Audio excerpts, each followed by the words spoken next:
Hi guys and welcome back to our YouTube channel JK exam tracker. So guys हमारा first topic stats का complete हो गया है। ठीक है, आज हम यहाँ पे क्वेश्चंस करने जा रहे हैं आपके स्टैट जो फर्स्ट टॉपिक रहा आपका tabulation and compilation of data. इस पे बेस आपके आज 25 क्वेश्चंस करेंगे। ठीक है, हम बोल सकते हैं यहाँ पे टॉप 25 क्वेश्चन। ये क्वेश्चंस आपके एग्जाम्स में आए हुए हैं, डिफरेंट एग्जाम में क्वेश्चन आपको ऐसे पूछे गए हैं बेस्ड ऑन स्टैट्स पे। ठीक है, अब अगर हम यहाँ क्वेश्चंस की बात करें, ये क्वेश्चंस आपके जेकेएसएसबी एग्जाम के पॉइंट ऑफ व्यू से बहुत ज़्यादा इंपॉर्टेंट है। हर एक क्वेश्चन को सही तरीके से सुनना यहाँ पे। जैसे क्वेश्चंस हैं, मैं बात करूँ तो ये क्वेश्चंस आप सब पढ़ चुके हो, जो हमने पहले लेक्चर्स पढ़े हैं 5-6 लेक्चर्स। आप लेक्चर्स हमारी प्लेलिस्ट में जाके देख सकते हो। सो उम्मीद ये करता हूँ कि साथ साथ आपके आंसर आते जाएंगे और देखना कि आपके इन 25 क्वेश्चन में कितने क्वेश्चन करेक्ट होते हैं और कितने आपके रॉन्ग होते हैं, और ये हमें कमेंट सेक्शन में करके बताना कि कितने आंसर आपके सही हैं, कितने गलत आए हैं। चलिए गाइस स्टार्ट करते हैं आपके यहाँ फर्स्ट क्वेश्चन से। फर्स्ट क्वेश्चन यहां बोला गया है, the arrangement of data in row and column is known as. अगर मैं डाटा को अरेंज करता हूं रो और कॉलम में तो आपको पता है उसे हम बोलते हैं टेबुलेशन। क्या बोलते हैं? टेबुलेशन। तो अगर इसके ऑप्शन की बात करूं, फर्स्ट ऑप्शन है classification, tabulation, distribution, frequency distribution और कम्युलेटिव फ्रीक्वेंसी डिस्ट्रीब्यूशन। तो इसका आंसर आएगा आपका यहाँ पे फर्स्ट क्वेश्चन का ऑप्शन नंबर बी। वो क्या है आपका यहाँ right answer, which is tabulation. ठीक है, साथ साथ देखते रहना, क्वेश्चन आपको स्क्रीन पे दिखाई दे रहे हैं। ठीक है, फर्स्ट का आंसर आपका यहां से क्या है? टेबुलेशन। ठीक है बच्चों, सो ऐसे ही क्वेश्चन एग्जाम में आते हैं। मैं कोई आपको आपका बी कॉम का पूरा सिलेबस नहीं पढ़ा रहा हूं ना। ठीक है, मैं एक पर्टिकुलरली एग्जाम के पॉइंट ऑफ व्यू से पढ़ा रहा हूं। तो एग्जाम में अगर बेटा यही क्वेश्चन आए हैं तो यही क्वेश्चन आपने पढ़ने हैं। ठीक है, ये मतलब नहीं है कि कोई सब्जेक्ट है तो पूरा ही पढ़ा दिया उसका, जो आपको आपने 11th में पढ़ा हुआ है, 12th में पढ़ा हुआ है, आपने बी कॉम में पढ़ा हुआ है, जितना आपका सिलेबस है उसके अकॉर्डिंग ही यहाँ पढ़ो। ठीक है बच्चों, चलिए हम मूव करते हैं क्वेश्चन नंबर सेकंड पे। यहां बोला गया सेकंड क्वेश्चन में, इन ए स्टैटिस्टिकल डाटा टेबल, ठीक है, प्रेफरेटरी नोट इज शोन। ठीक है, अब मैं बताऊं आपको यहाँ पे प्रेफरेटरी नोट होता क्या है। जो नोट शो करता है यूनिट ऑफ मेजरमेंट, क्या शो करता है? यूनिट ऑफ मेजरमेंट, उसे बोलते हैं यहाँ पे आपका प्रेफरेटरी नोट। ठीक है, बोला गया यहाँ पे आपका जो प्रेफरेटरी नोट है वो कहां पे दिया होता है, तो आपको पता है वो दिया होता है बिलो द टेबल। कहां दिया होता है आपका यहाँ पे? सॉरी, आपका बिलो द टाइटल। कहां दिया होता है आपका यहाँ पे? Below the title. Below the title, title के नीचे दिया होता है आपका यहाँ पे क्या? प्रेफरेटरी नोट। तो अगर यहाँ ऑप्शन की बात करूं, इसका आंसर आएगा आपका यहाँ पे ऑप्शन नंबर डी। क्या है क्वेश्चन नंबर सेकंड का राइट आंसर है? वो क्या है? Below the table, title. ठीक है, टाइटल, टेबल ही, सॉरी यहाँ पे टाइटल की बात करूं। ठीक है, चलिए बच्चे यहाँ मूव करते हैं क्वेश्चन नंबर थर्ड पे। क्या बोला यहाँ पे? If frequency distribution can be. Frequency distribution कितने तरह की होती है तो आप पढ़ चुके हो। एक होती है आपकी डिस्क्रीट और एक होती है आपकी यहाँ पे कॉन्टिन्यूस। ठीक है, मैं डिस्क्रीट की बात करूं जो आपका कोई एग्जांपल लेते हैं, इंटीजर्स की बात करें तो इंटीजर्स की आपकी एग्जांपल किसकी होगी यहाँ पे? डिस्क्रीट फ्रीक्वेंसी की। देन बात करें कि हम एक पर्टिकुलरली ग्रुप बना लेते हैं इतनी रेंज का, तो वो कौन सी होगी आपके यहाँ पे? Continuous range. तो यहाँ बोल सकते हैं आपका आंसर आएगा option number D, which is B and C. क्या आएगा यहाँ से आपका answer? Option number D, which is B and C. B क्या है आंसर आपका? ये है डिस्क्रीट। ठीक है, और ये क्या आपका यहाँ पे? कॉन्टिन्यूस। ठीक है, क्या आपका यहाँ पे? कॉन्टिन्यूस। ठीक है बच्चों, चलिए यहाँ मूव करते हैं क्वेश्चन नंबर फोर्थ पे। अब क्वेश्चन नंबर फोर्थ में क्या बोला गया है? The group data are called. जो ग्रुप डाटा है उसे क्या बोलते हैं आपका? वो आपका लाई करता है सेकेंडरी डाटा। क्या लाई करता है आपका यहाँ पे? Secondary data. तो हम यहाँ लगा सकते हैं option number B, which is secondary data. क्या है इसका आपका यहाँ पे? Right answer. ठीक है, चलिए अब मूव करते हैं क्वेश्चन नंबर फिफ्थ पे। यहां क्या बोला गया क्वेश्चन नंबर फिफ्थ में आपको? A series arrange according to each and every item is known as. तो आपको पहले बता चुका हूं, जो हर एक आपके आइटम को लेके चलता है उसे बोलते हैं इंडिविजुअल सीरीज। आप ये सीरीज पढ़ चुके हो पहले भी ना, आगे हमारा एक टॉपिक आना पूरा सीरीज के बारे में। तो ये क्या आंसर आएगा आपका यहाँ पे? Individual series. जिसको ये आंसर नहीं पता लग रहा है तो हमारी लास्ट क्लास देखें, जिसमें मैंने बताया था आपको यहाँ पे सीरीज के बारे में। ठीक है, फ्रीक्वेंसी सीरीज लाई करती है आपकी, इंडिविजुअल सीरीज लाई करती है, कॉन्टिन्यूस सीरीज लाई करती है, आपके डिस्क्रीट सीरीज लाई करती है। तो इसका आंसर आएगा आपका option number C, which is discrete, sorry individual series. Clear बच्चों, चलिए मूव करते हैं क्वेश्चन नंबर 6 पे। क्या बोला गया यहाँ पे आपको क्वेश्चन नंबर 6 में? Classification of data according to location or area area is known as. तो आपको बता चुका हूं, जो डाटा है वो आपका क्लासिफाई कैसा होता है? एक बोलते हैं क्वालिटी के हिसाब से, क्वांटिटी के हिसाब से, एक बोलते हैं आपका यहाँ पे ज्योग्राफिकल कंडीशन के हिसाब से, एक बोलते हैं यहाँ पे क्रोनोलॉजिकल आपके क्लासिफिकेशन के हिसाब से। तो अगर इसकी बात करूं, बोला गया है according to location or area is known as, तो आंसर आएगा आपका यहां पे सी, जियोग्राफिकल क्लासिफिकेशन। ठीक है, ये क्या होगा आपका यहाँ पे, the classification of data according to location or area is known as, क्या आएगा आपका आंसर, जियोग्राफिकल क्लासिफिकेशन। क्लियर बच्चों? चलिए क्वेश्चन नंबर 7 देखते हैं। When data are arrange according to a single characteristics, अगर डाटा को मैं अरेंज करता हूं एक कैरेक्टरिस्टिक्स के हिसाब से, तो उसका आंसर क्या लाई करता है।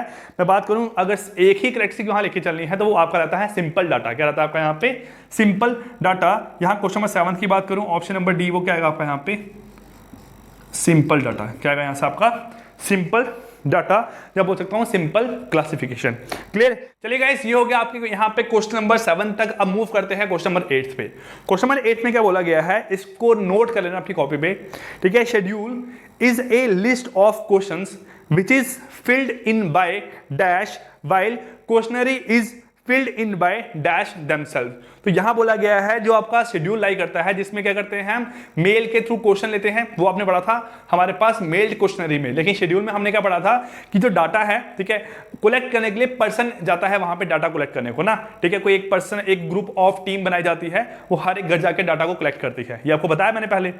तो यहां पे डाटा कौन कलेक्ट करता है, ठीक है, और किसके द्वारा यहां पे कलेक्ट किया जाता है, तो आंसर आएगा यहां पे आपका option B, which is informants, और सेकंड है यहां पे इसका मेरे पास आपका इन्यूमिरेटर्स। ठीक है, तो अगर बात करूं इनका मतलब क्या है, तो इनका मतलब है इन्फॉर्मेंट्स क्या होते हैं, जो इंफॉर्मेशन देते हैं। ठीक है, जो अपनी इंफॉर्मेशन देते हैं। और बात करूं आपका यहाँ पे इन्यूमिरेटर कौन होते हैं, जो इंफॉर्मेशन कलेक्ट करने को चाहते हैं। तो यहाँ पे क्वेश्चन नंबर 8 का आपका आंसर आने वाला है option number B, which is क्या है आपका यहाँ पे इन्फॉर्मेंट्स और इन्यूमिरेटर्स। इन्फॉर्मेंट्स और सेकंड क्या आपका यहां पे इन्यूमिरेटर्स। तो ये है आपका यहां पे आंसर क्वेश्चन नंबर 8 का। ठीक है, चलिए गाइस, अब मूव करते हैं यहां पे आपका क्वेश्चन नंबर 9 पे। क्वेश्चन नंबर 9 की बात करूं, यहां बोला गया है आपको स्टैटिस्टिकल रिजल्ट आर कैसा लाई करता है, जो आपका स्टैट का रिजल्ट है वो आपका रिजल्ट कैसा लाई करता है। फर्स्ट ऑप्शन है यहाँ पे 100% करेक्ट, मतलब 100% करेक्ट। तो आपको पता है स्टैट का रिजल्ट आपका 100% करेक्ट नहीं होता है। सेकंड है यहाँ पे आपका नॉट एब्सोल्युटली करेक्ट, कि आपका पूरी तरह से करेक्ट नहीं होता है, तो ये आपका ऑप्शन यहाँ सही आ सकता है। थर्ड है आपका ऑलवेज करेक्ट, और फोर्थ क्या है यहाँ पे मिसलीडिंग। तो इसमें आपका ऑप्शन आएगा option number B, which is not always correct. क्या आएगा, नॉट ऑलवेज करेक्ट। आपको बता चुका हूं कि इसके डिसएडवांटेज क्या क्या लाई करते हैं, है ना, डाटा आपका हमेशा यहाँ पे करेक्ट नहीं होता। तो ऑप्शन नंबर बी क्या आएगा इसका आपका राइट आंसर क्वेश्चन नंबर 9 का। ठीक है, चलिए क्वेश्चन नंबर 10 देखें। Which are the following represent data. ठीक है, इसमें डाटा क्या चीज रिप्रेजेंट करता है, बोला a single value, only 2 value in a set. Third है मेरे पास एक group of value in a set. तो आपका यहाँ पे क्या आएगा, एक group of value in a set. ये क्या रिप्रेजेंट करता है आपका डाटा को, ए वैल्यू ग्रुप बोल सकते हैं, जहां एक group of value in a set, ये क्या आएगा आपका डाटा को रिप्रेजेंट करता है। क्योंकि एक को हम डाटा नहीं बोल सकते, दो चीजों को डाटा नहीं बोल सकते। जब आपकी ज्यादा अमाउंट ऑफ इंफॉर्मेशन कलेक्ट हो जाएगी, बोलते हैं ना collection of information is known as data, जब ज्यादा अमाउंट में इंफॉर्मेशन कलेक्ट हो जाएगी, तो इसमें आपका आंसर क्या आने वाला है, option number C, which is a group of data, या ग्रुप ऑफ सेट बोल सकते हैं यहाँ पे आपका। ठीक है, group of value in a set, ये आपका यहाँ पे क्या आएगा क्वेश्चन नंबर 10 का right answer option number C. अब यहाँ पे 11th क्वेश्चन क्या बोला गया है, बोला है स्टैटिस्टिक्स डील विद, ऑप्शन है आपका क्वालिटेटिव, ठीक है, ऑप्शन बी है आपका क्वांटिटेटिव, ऑप्शन सी है बोथ ए एंड बी, और ऑप्शन डी है नन ए एंड बी। देखो आप लोग इस आंसर को टिक लगाने वाले हो, आपका सिर्फ क्वांटिटेटिव इंफॉर्मेशन पे बेस करता है आपका स्टैट्स। लेकिन अगर स्टैट्स की बात करूं, स्टैट्स आपका क्वांटिटी के हिसाब से थोड़ा बहुत आपका क्वालिटी पे भी डील करता है। तो इसका आंसर क्या आएगा आपका यहाँ पे both A and B, which is option number C. क्या आंसर आएगा आपका यहाँ पे क्वेश्चन नंबर 11th का option number C, both A and B, इसका क्या है यहाँ से राइट आंसर। इसको मार्क करके लिख लेना कि आपका जो स्टैट है वो आपका क्वांटिटी पे तो डील करता ही करता है, लेकिन थोड़ा स्मॉल अमाउंट में, थोड़ा कम अमाउंट में डील करता है आपका क्वालिटी के हिसाब से। Clear guys? तो आपका आंसर आएगा both A and B right answer है। जो सिर्फ बोलते हैं कि क्वांटिटी पे ही डील करता है तो इस चीज को करेक्ट कर लेना, थोड़ा बहुत आपका यहाँ पे क्वालिटी पे भी मेरे पास डील करता है स्टैट्स। ठीक है, नेक्स्ट बोला गया है आपका क्वेश्चन नंबर 12 में, The statistical study began with collection of data and end with। हमारा काम क्या है? सबसे पहले डाटा को हम कलेक्ट करते हैं और लास्ट में काम क्या करते हैं? डाटा को इंटरप्रेट करते हैं। क्या करते हैं आपका यहाँ पे? इंटरप्रेट करते हैं। तो बोल सकते हैं आपका यहाँ पे organisation of data, analysis of data, जब बोल सकते हैं इंटरप्रिटेशन ऑफ डाटा, तो इसका आंसर आएगा आपका option number C which is interpretation of data. Question number 12 का आंसर है option number C which is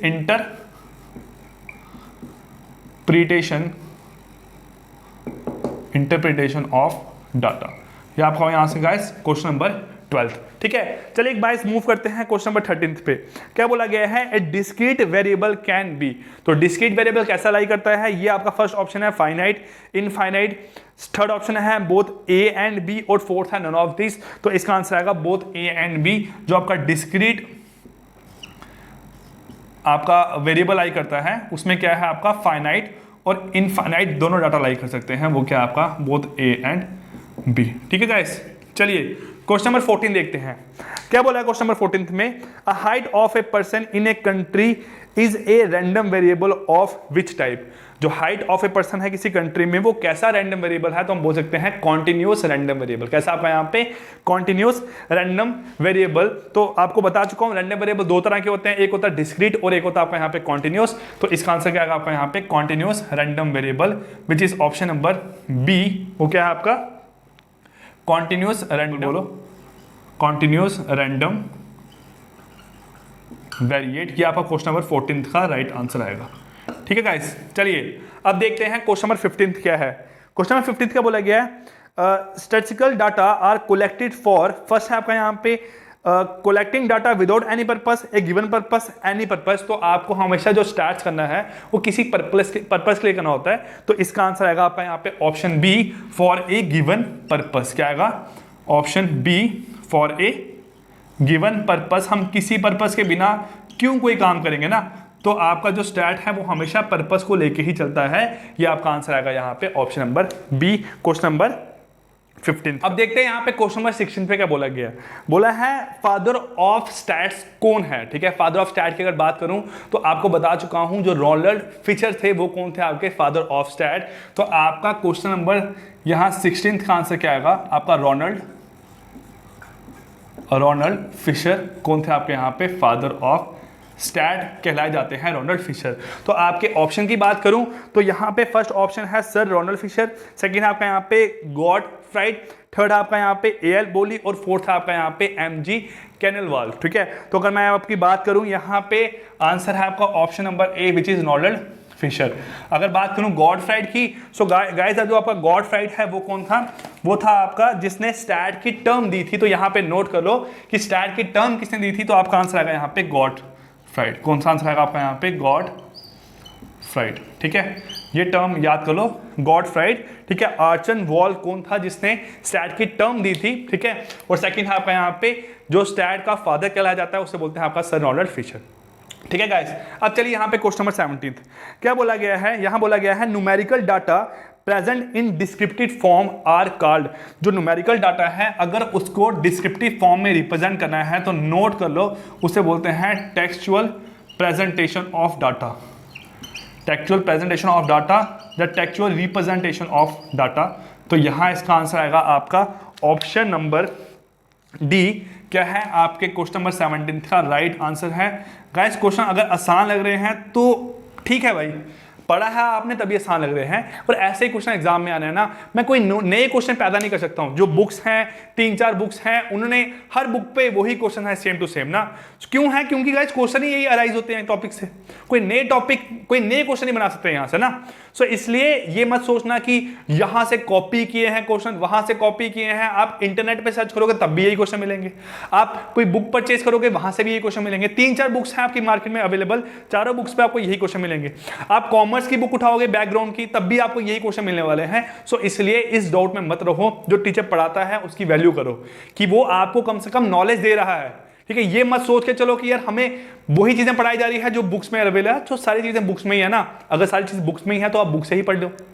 ठीक है, तो ये चीजें हैं आपको यहाँ पे, बस ये है डिफरेंस बुक्स में और हमारे में कि हम चीजें आपको एग्जांपल के साथ समझाते हैं। बुक्स में आप थ्योरेटिकल हर चीज पढ़ के चीजों को अच्छे से क्लियर नहीं कर पाते हो ना, सो इसलिए आप लोग हमारे पास हो, तो इसलिए यहाँ पढ़ो अच्छे से। Clear guys? क्वेश्चन नंबर 18 क्या बोला गया यहाँ पे? बोला है the data obtain from newspaper economics time is referred as. तो बेटा आपको बता चुका हूं, जो न्यूज़पेपर में डाटा मिलता है उसे बोलते हैं सेकेंडरी डाटा। क्या बोलते हैं? Secondary data. तो डाटा की टाइप बता चुका हूं, प्राइमरी डाटा कौन सा होता है, सेकेंडरी डाटा कौन सा होता है, इसके सोर्सेज क्या लाई करते हैं, ये आप पढ़ चुके हो, तो इसका आंसर आएगा आपका यहाँ पे सेकेंडरी डाटा। Clear guys? ये आपका क्वेश्चन नंबर 18 हुआ। चलिए मूव करते हैं आपका यहाँ क्वेश्चन नंबर 19 पे। अब देखिए क्वेश्चन नंबर 19 में क्या बोला गया गाइस आपको यहाँ पे? यहां बोला गया है diagram such as cubes and cylinder are called. जो डायग्राम जो आपकी क्यूब एंड सिलेंडर है वो कौन सी टाइप की डायग्राम है, तो आपको बता चुका हूं। जो आपकी 1D डायग्राम है उसमें लाई करते हैं बार्स, पाई चार्ट हो गया, हिस्टोग्राम्स हो गए, कहां लाई करते हैं आपके 1 डायमेंशनल डायग्राम में, जिसमें आपका एक ही पैरामीटर लाई करता है लेंथ। सेकंड आपका है 2 डायमेंशनल, जिसमें आते हैं आपके रेक्टेंगल्स और स्क्वायर्स के बारे में, ये भी आपको समझा चुका हूं। और थर्ड है आपका यहाँ पे क्या लाई करता है, जो आपकी 3 डायमेंशनल डायग्राम, उसमें क्या लाई करते हैं क्यूब्स एंड आपका क्यूबाइड बोल सकते हैं। ठीक है, और क्यूब्स एंड यहां बोला गया आपको सिलेंडर, ये भी कहां लाई कर सकते हैं आपके 3 डायमेंशनल में। तो इसका आंसर हमारा आने वाला है option number C, which is 3 dimensional diagram. 3 dimensional diagram, ये आपका क्वेश्चन नंबर 19 का राइट आंसर है। Clear guys? क्वेश्चन नंबर 20 पे मूव करते हैं। यहां क्या बोला गया है? Discrete variable and continuous variable are type of. ये किसकी टाइप है? तो सिंपल सी बात है, ये टाइप है क्वांटिटी की। किसकी बात है यहाँ पे? आपकी क्वांटिटी की बात होती है आपकी यहाँ वेरिएट में, quantitative classification of data. Quantitative classification of data, ये आंसर आएगा आपका यहाँ पे ऑप्शन नंबर डी। फर्स्ट आपका यहाँ पे open and classification, time series, ये आप पढ़ने वाले हो बाद में। ठीक है, थर्ड है आपका क्वालिटेटिव और फोर्थ आपका यहाँ पे क्वांटिटेटिव। ऑप्शन नंबर डी क्या है इसका राइट आंसर। Clear guys? अब देखिए यहाँ पे क्वेश्चन नंबर 21 क्या बोला गया है? In graphical representation of data ideograms are also known है। जो आपका आइडियोग्राम्स है उसको बोलते हैं हम पिक्टोग्राम्स। क्या बोलते हैं आपका यहाँ पे? पिक्टोग्राम्स। तो क्वेश्चन नंबर 21 का आंसर है option number B, which is pictograms. क्या आपका यहाँ पे? पिक्टोग्राम्स राइट आंसर है क्वेश्चन नंबर 21 का। ठीक है गाइस? अब देखिए क्वेश्चन नंबर 22 क्या है? सब divided bar charts are considered best to be used if information is present is negative value, ratio और परसेंटेज, मीन डेविएशन और पॉजिटिव वैल्यू। तो इसका आंसर आएगा ऑप्शन नंबर बी, जब आपको रेशियो की फॉर्म में या फिर परसेंटेज की फॉर्म में कोई डाटा गिवन हो उसको आप रिप्रेजेंट कर सकते हो बाय यूजिंग सब डिवाइडेड बार ग्राफ। तो आपका आंसर आएगा यहाँ पे क्वेश्चन नंबर 22 का option B, which is ratio और परसेंटेज। Clear guys? चलिए मूव करते हैं क्वेश्चन नंबर 23 पे। यहां बोला गया graph which represent the data on map are considered as. जो आपका डाटा मैप की फॉर्म में प्रेजेंट होता है उसे क्या बोलते हैं? तो आपका आंसर आएगा यहाँ पे कार्टोग्राम्स। क्या आंसर आएगा आपका यहाँ पे? ऑप्शन नंबर ई, कार्टोग्राम्स। कार्टोग्राम्स क्या है? जिस पे आप डाटा रिप्रेजेंट करते हो, जिससे आप डाटा रिप्रेजेंट करते हो मैप की फॉर्म में, उसे बोलते हैं आपका यहाँ पे कार्टोग्राम्स। ठीक है, ये आपका यहाँ पे हुआ क्वेश्चन नंबर 23 का राइट आंसर। Clear guys? अब देखिए यहाँ क्वेश्चन नंबर 24 क्या बोला गया है? बोला है 3 dimensional diagrams are namely as so because they considered both. तो यहाँ पे क्या होगा? ये कंसिडर करता है आपका लेंथ, ब्रेड्थ और हाइट। तो ऑप्शन नंबर सी क्या आएगा? Length, breadth and height. ये क्या है इसका आपका राइट आंसर क्वेश्चन नंबर 24 का। Clear guys? अब देखिए यहाँ पे क्वेश्चन नंबर 25 क्या है? बोला set of raw data arrange in ascending और डिसेंडिंग ऑर्डर इज कॉल्ड। तो इसका आंसर आएगा आपका option number A, which is ordered अरे। ये आप नेक्स्ट क्लास में पढ़ने वाले हो। आज की क्लास में आपने ऑब्जेक्टिव पढ़ लिया, सो आपको नेक्स्ट क्लास का टॉपिक पता लग गया आपका क्या है, अरे क्या होता है। तो अरे क्या होता है? अरे है जब हम इंफॉर्मेशन कलेक्ट करते हैं, डाटा कलेक्ट करते हैं, उसे अरेंज करते हैं एक प्रॉपर फॉर्म में। वो कैसी फॉर्म लाई करती है? आप बोलोगे यहाँ पे नॉमिनल, ऑर्डिनल, ठीक है, आपका यहाँ पे हो गया ऑर्डर्ड अरे। ये इसकी टाइप्स लाई करती है आपकी अरे की। तो ये बच्चों हम पढ़ने वाले हैं आपके नेक्स्ट क्लास में। अब टॉपिक तो आपका फर्स्ट कंप्लीट हो गया, tabulation and compilation of data, लेकिन इसके साथ दो टॉपिक और जुड़े हुए हैं। एक टॉपिक तो हो गया आपका यहाँ पे एरे की फॉर्म में, और एक टॉपिक और है आपका, वो है आपका sampling and non sampling error. वो आप चाहे यहाँ मान के चलो, चाहे अलग से टॉपिक मान के चलो, वो आपकी मर्जी है, लेकिन पढ़ाना हमारा काम है, हम आपको यहाँ पे पढ़ाएंगे। सो गाइस 6 लेक्चर प्लस आपके MCQs, ये आपका एक टॉपिक कंप्लीट हो गया है। ठीक है, हम पढ़ने वाले हैं कल की क्लास में क्या आपका एरे के बारे में, और अगर कोशिश रही तो साथ में, नहीं तो अलग से पढ़ेंगे आपका यहाँ पे sampling and non sampling error के बारे में, कि आपके एरर कैसे होते हैं। ठीक है, सैंपल से एरर कैसे है, नॉन सैंपल से एरर आपके कैसे निकलते हैं, ये सब चीजें हम पढ़ने वाले हैं आपकी नेक्स्ट क्लास में। Clear guys? सो गाइस खत्म करते हैं आपकी आज की क्लास, मिलते हैं नेक्स्ट क्लास में, तब तक के लिए take care, goodbye, thank you.